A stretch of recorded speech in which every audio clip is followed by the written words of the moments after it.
pala, gawa ka ng bagong menu? Ay, buti pinaalala mo. Tutulungan mo ako Sige po. Basta ililista lang po yung pagkain sa kapresyo. Oh, yun lang ilalagay nyo. Boring naman yun. Dapat lagyan nyo yung mga design, mga pictures, para maganda. Mahirap gawin yun. Ito nga sulat di ko magawa eh. Chito, tulungan mo ako sa sulat. Eh, English yan eh. Oo, baka dumulong mo. Ay, gamitin mo yung app na ginamit namin ni Chito. Yung linggo-linggo. Yun, nakakapag-translate yun. Baka mahirap din yun. Magpunta ka sa opisina, magpatulong ka kina Janice. Sige, sige. Mahirap to eh. Para sulat lang, hindi pa magawa? May sinasabi ka? Wala. Walang kwentang manager. May binubulong ka eh. Walang kwentang manager daw. Alam mo, nakakainit ka ng ulo. Umiinit ba yung ulo mo? Palamigin natin. Hoy, hoy. Wag yan. Hey! Hoy! Hoy! Hoy! Bitiwan mo yan! Bitiwan mo yan! Biti! Uy! Oh, sabi mo bitawan ko.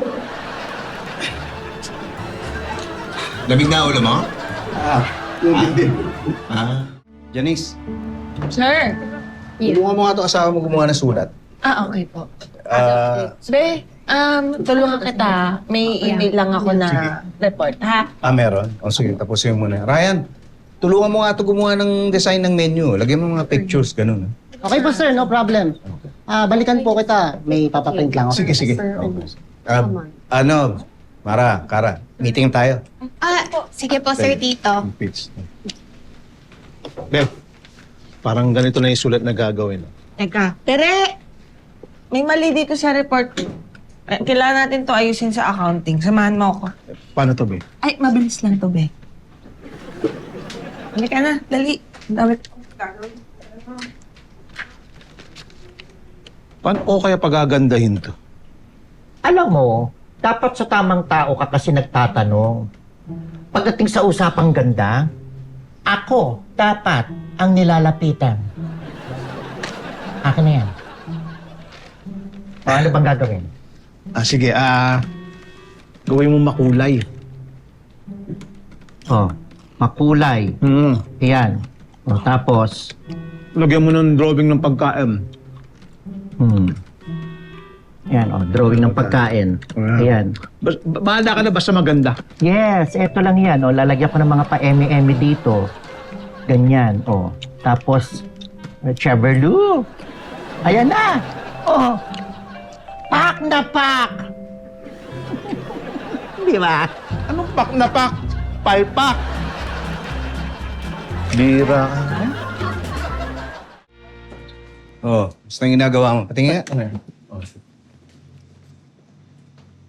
Ba't? Parang sakit sa mata. Si Vincent may gawa niyan?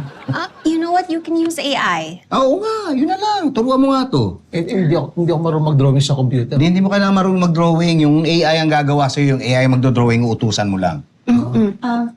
Sir, paakit na po yung susunod nating ka-meeting. Okay. Sige. Sumunod ka na lang, ha. Turuan mo muna to, ha. Okay po, Sir sige, Tito. sige. I'll show you. So, Sige. Ganto. So when you use the Capricorn app, you just need to type in whatever you wanted to do for you. Like Okay. kung anong font gagamitin, ano yung drawings na ilalagay, and then ano yung background na gusto mo. Naku, parang ang dami itatype. You have to be specific kasi. Ay, wait. Can I have your phone?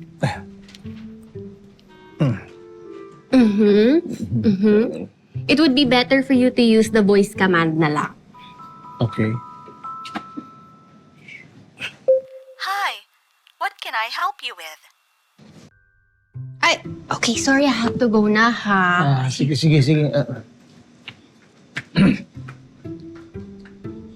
Hello, I'm Patrick Generoso. Hi, Patrick. Nice to meet you. Is there anything I can help you with?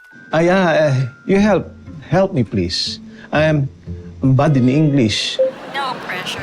Take your time, Patrick. Please, don't apologize. I can understand you just fine, Patrick. Naiwan ko ba yung... kumusta ka? Ang hirap lang gamitin nitong AI. Parang si Kara, English sa English eh. Oh, I see. You're finding it difficult to communicate in English. Yun naman pala. Marunong ka ba mag-Tagalog? Oo naman. Marunong akong mag-Tagalog. Pambihira ka, ba't ngayon mo na sinabi? Pasensya ka na, Patrick. Ngayon ka lang kasi nagtanong kung Ikaw naman marunong pala ako eh. magtagalog.